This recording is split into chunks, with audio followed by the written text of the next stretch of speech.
열왕기하 20장 12절부터 21절입니다.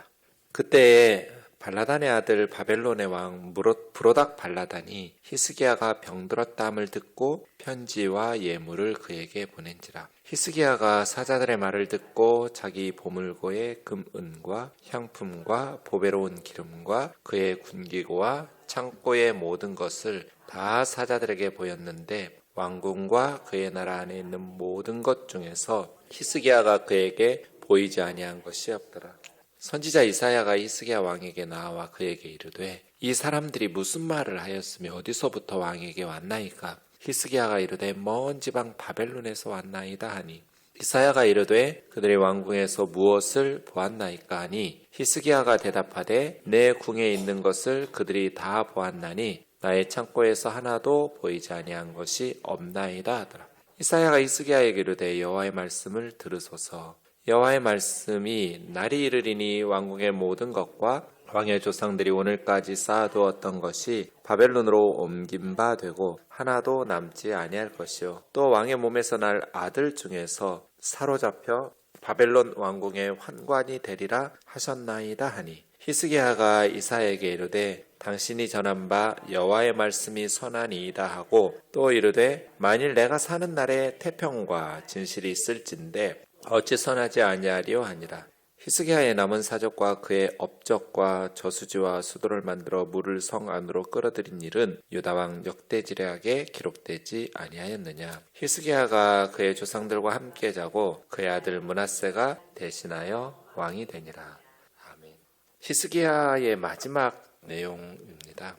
히스기야의 마지막 내용은 좀 용두삼이라고 할까요? 또 우리가 언뜻 생각하기에 이해할 수 없는 내용들이 좀 나옵니다. 히스기야 같이 하나님 보시기에 정직한 남유다의 20명의 왕 중에 하나님 보시기에 정직하게 행한 왕이 8명이었고 그 중에 2사람만 다윗과 같이 행하면서 산당들까지 다 제거하면서 전무후무한 사람이었다고 칭찬을 받았는데 그 중에 하나가 히스기야거든요. 그 2사람 중에 한 사람.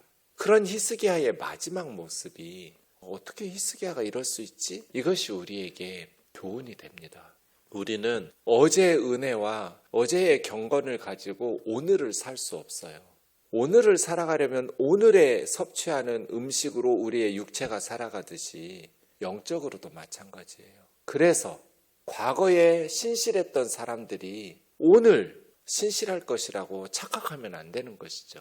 내가 예전에 어떤 하나님 앞에 충성스러운 모습을 보였든지 오늘 우리는 새로운 하나님의 은혜가 필요하고 새로운 경건함으로 하나님 앞에서 겸손하게 살아가야 되는 것이죠. 그래서 성경에 먼저 된 자가 나중되기도 하고 나중된 자가 먼저 된다고 하시는 예수님의 경고의 말씀이 있는 것이고 선줄로 생각하는 자는 넘어질까 주의하라는 주님의 말씀도 있는 것이죠. 하나님 앞에서 잘 쓰임받다가 하나님 앞에 버림받은 예수님의 말씀 중에 제가 가끔 이렇게 질문을 받는 성경 구절이 목사님, 지옥에 가는 목사가 주님 앞에 버림받은 구원받지 못하는 목사가 어떻게 주님의 이름으로 귀신을 쫓아내고 주님의 이름으로 많은 기적을 행할 수가 있어요? 있다고 주님 말씀하셨잖아요. 마지막 날에 근데 두려운 것은 많은 사람이라고 그랬어요. 그날에 많은 사람이 나에게 주여 주여 우리가 주의 이름으로 선지자 노릇하고 주의 이름으로 귀신을 쫓아내고 주의 이름으로 많은 기적을 행하지 않았습니까? 예수님의 이름으로 그렇게 많은 기적들을 행하고 예수님의 이름으로 선지자 노릇했다는 건 말씀 전했다는 거거든요. 그때 주님 뭐라고 말했어요? 그날에 내가 밝히 말하리니 내가 너희를 모른다. 불법을 행하는 자들아 내게서 떠나라. 마지막 심판날에 주님이 나 너 몰라. 내게서 떠나. 구원받지 못한 거잖아요. 근데 어떻게 천국에 가지도 못하는 사람들이 예수님의 이름으로 귀신을 쫓아내고 많은 표적과 기사를 행하냔 말이에요. 이것이 주님은 가능하다고 말한 거잖아요. 그러니까 과거에 신실하게 믿었던 그 주님에 대한 믿음을 가지고 주의 일을 한 사람이죠. 예수님한테 주여 주여 하지 않으면 구원받지도 못하죠. 그 사람들은 아예 생각할 필요도 없고요.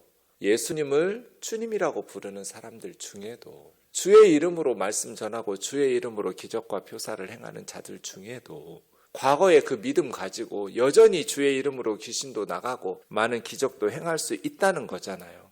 왜 그럴까요? 정작 본인은 주님과 함께 천국에 들어가지 못하고 쫓겨날 텐데 성도들 때문이라고 저는 봐요. 구원받지 못한 천국에 가지 못하는 목사들이 목회하는 교회 성도들은 주의 이름으로 선지자 노릇하고 많은 기적과 축사도 나타나고 가능하다는 거잖아요. 예수님 말씀은. 성도들 때문에 구원받을 하나님의 백성들 때문에 구원받지 못한 리더들이 주의 이름으로 많은 기적들이 나타나요. 우리가 이해하기 힘들지만 분명히 주님은 마태복음 7장 산상설교 마지막 부분에서 그렇게 경고하시잖아요. 그러니까 과거에 신실하게 믿던 믿음을 가지고 여전히 주의 이름으로 사역해요. 또 사역의 역사들도 나타날 수 있어요. 그런데 정작 본인은 주님을 모르는, 주님이 모른다고 하시고 주님에게서 쫓겨나는 그런 심판을 받을 수 있다는 거잖아요. 그래서 항상 사도 바울처럼 내가 다른 사람을 구원받게 하고 나 자신이 버림받을까 봐 날마다 나를 쳐서 복종시키고 날마다 내가 죽노라고 고백하고 있잖아요. 히스기야, 이 마지막 모습을 어떻게 해야 될까 이런 생각이 듭니다. 15년 동안 생명이 연장받았습니다. 15년 생명 연장 받았으면 우리는 어떤 생각했어야 돼요? 왜 하나님께서 나를 39살에 그렇게 빨리 질병으로 데려가려 하셨을까? 그러다가 내 눈물의 기도를 들으시고 하나님께서 나를 15년이라는 시간을 연장해 주셨을까? 이 생각을 당연히 했어야죠. 그 사이에 무슨 일들이 일어나요? 오늘 바벨론의 사절단 이야기가 일어나고 그리고 그 15년 동안 이제 내일 우리가 살펴볼 므낫세인데요. 히스기야의 아들.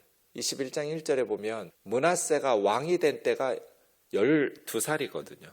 나이 12세라. 예루살렘에서 55년간 다스리니라. 그럼 므낫세가 왕 됐을 때 12살이었다라는 것은 생명 연장받고 15년 동안에 히스기야가 생명 연장받지 않았으면 태어나지 않았을 아들이 므낫세잖아요.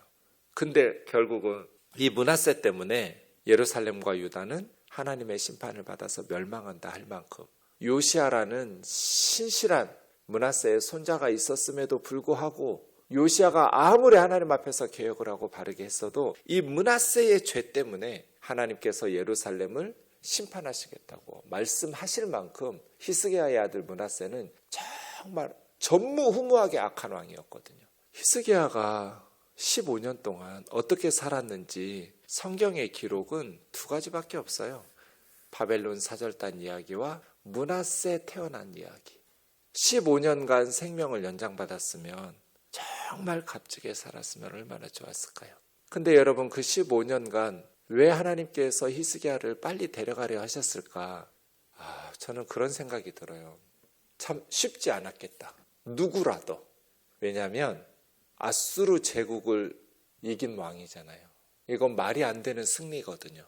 예루살렘에서 하루 저녁에 18만 5천 명의 아수르 군대가 죽었어요.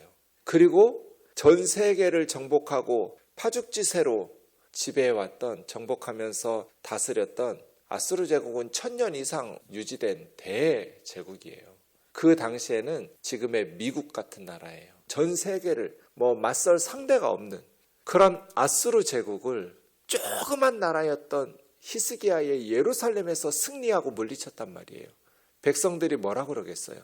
히스기야를 구국의 영웅, 역사에 다시 없는 성군이라고 높이고 칭찬하지 않았을까요? 그게 히스기야의 마지막 15년이거든요. 그럼 히스기야는 어떻게 살아야 했을까요? 아니라고! 내가 한 게 아니라고. 나는 아무것도 할 수 없어서 아수르 사네립 왕이 보낸 편지 예루살렘 성전에 하나님의 전 앞에 펼쳐놓고 울면서 하나님 앞에 기도하면서 예루살렘과 우리나라를 구원해달라고 나는 아무것도 할 수 없는 연약한 인간으로 하나님 앞에 울부짖어 기도한 것밖에 없다고. 우리 군대가 싸워서 이긴 것이 아니라 그냥 하나님께서 하루 저녁에 주의 사자를 보내셔서 애굽에서 출애굽시키듯이 마지막 10번째 장자들 애굽의 사람들 다 죽이고 우리를 모세의 손을 통해서 인도하여 내신 하나님께서 저 아수르의 대군 18만 5천 명을 하루 저녁에 물리치시고 우리를 건져낸 것이라고. 오직 하나님 앞에 영광을 돌리면서 겸손히 자기를 낮추고 그렇게 태어난 다음 세대들에게 살아계신 하나님을 제대로 잘 가르쳤더라면 히스기야의 마지막이 이렇게 용두사미처럼 비참하게 끝나지는 않고 이 므낫세라는 아들이 이렇게 방탕하고 악하게 살아내지는 않았을 텐데 히스기야의 마지막은 아무런 얘기가 없어요. 그냥 바벨론 사절단 이야기. 그리고 므낫세 나아서 악한 왕을 후계자로 우리가 우리 세대뿐 아니라 우리의 바톤을 물려받을 그 다음 주자까지는 책임져야 되거든요. 그 다음은 몰라요. 우리가 양육할 수도 없는 그 다음 세대는 우리가 어떻게 책임지겠어요. 하지만 내 바톤을 이어받아서 달려야 될 우리 다음 주자까지는 우리 아이들 세대까지는 우리 책임이잖아요. 히스기야가 므낫세까지는 히스기야 책임이거든요.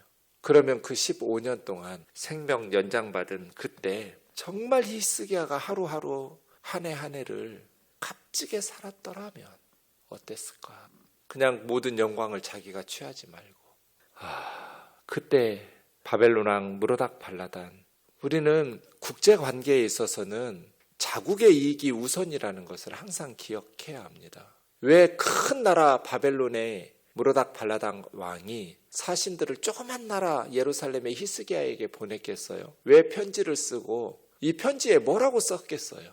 왜 예문들을 가지고 히스기야에게 사신들을 보냈을까요? 당시 국제관계를 보면 아수르가 강대국이잖아요. 그리고 이미 무로닥 발라달은 아수르에 의해서 2번이나 패했어요. 역사책에 보면 705년 6년 사이 또 703년 2년 사이 그 사이에 2번이나 바벨론은 아수르에게 대패했어요. 그리고 아수르가 아직 바벨론 제국은 일어나기 전이니까요. 그러니까 바벨론의 입장에서 보면 이 아수르를 가운데 두고 자기들이 북쪽에서 치고 남쪽에서 이스라엘이나 또 이집트나 이런 데가 힘을 합하면 아수르에게 해볼만 하거든요. 그런 어떤 정치적인 목적을 가지고 히스기야에게 도움을 요청하고 친화적인 그러한 모습을 갖추고 있는 거거든요. 그래서 히스기야가 병을 회복하고 이런 것들을 축하하는 게 아니라 자신들이 지금 코가 석자나 빠졌단 말이에요. 바벨론 제국이. 그러니 히스기야의 도움이 필요하고 히스기야와 힘을 합해서 바벨론은 아수르를 이겨내야 되니까 사신들을 보낸 거거든요. 그랬더니 히스기야가 사자들의 말을 듣고 보물고에 금, 은, 향품, 기름, 군기고 세상에 이런 왕이 어디 있어요. 자기들의 군기고까지 다 보여주는 왕이 어디 있냐고요. 히스기야는 왜 이랬을까요? 바벨론 왕의 편지를 받고 감동해가지고 우리도 너희를 믿는다. 우리 함께 하자. 아수르 치자. 이런 식의 환심을 사려고 했겠죠. 근데 국제관계에서 심지어 군기고까지 이렇게 다 보여주는 것은 어리석은 일이죠.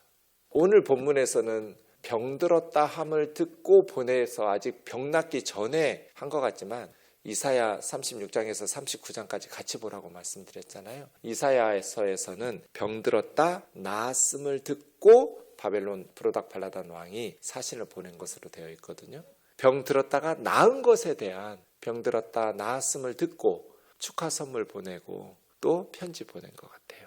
그래서 이사야 선지자가 물어요. 2가지 질문이죠. 이 사람들이 무슨 말 하였으며 어디서부터 왔습니까? 질문이 2가지예요. 이사야 선지자.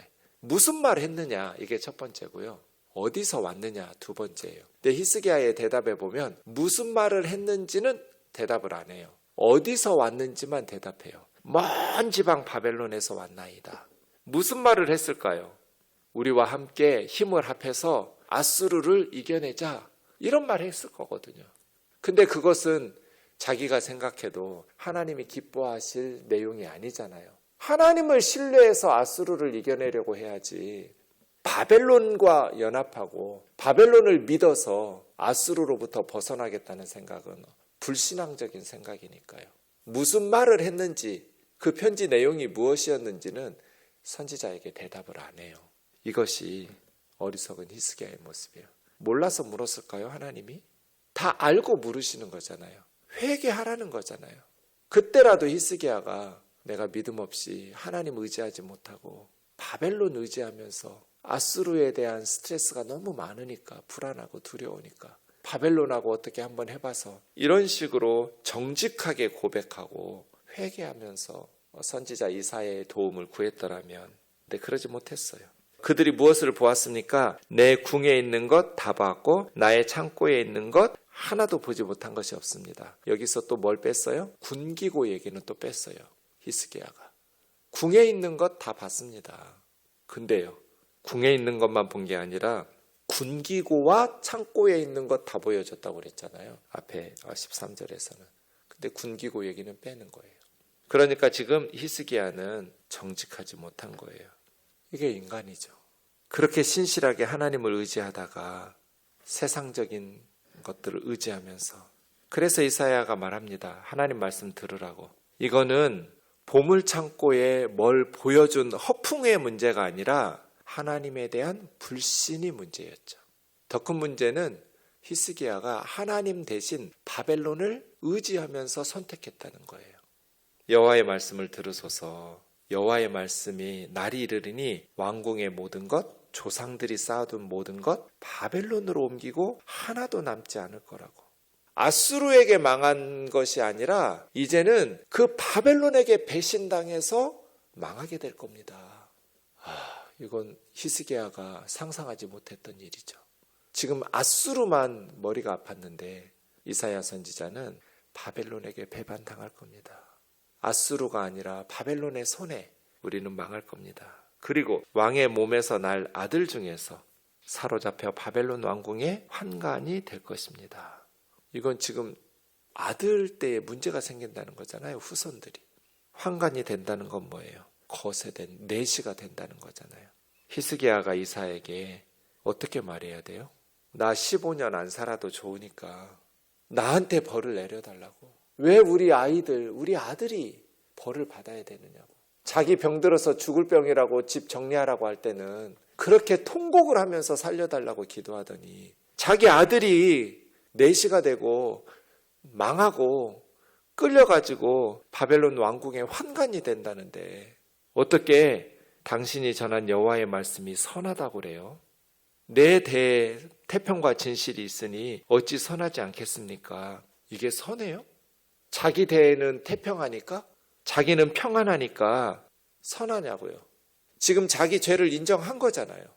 그런데 자기 죄 때문에 아들이 이렇게 후손들이 망한다는데 어떻게 선하다고 말해요? 살려달라고. 나한테 내 죄값을 물어달라고. 하나님 나를 데려가시고 우리 아이들은 용서해달라고. 내가 죄졌으니 우리 아이들은 바벨론의 환관이 되지 않게 해달라고. 그렇게 기도해야 되는 거 아니에요? 여기서 그냥 끝났어요. 히스기야의 삶에 대한 기록이 끝나버려요. 그래서 우리는 구국의 영웅이 15년 생명을 연장받고 어떤 일을 했는지 알 수가 없어요. 성경 어디에도 기록이 없어요. 15년 생명 연장 받은 후 아수르의 대국을 18만 5천 명을 하룻밤에 물리치고 그 다음 연장받은 15년 동안 히스기야가 어떤 인생을 살았는지 어디에도 기록이 없어요.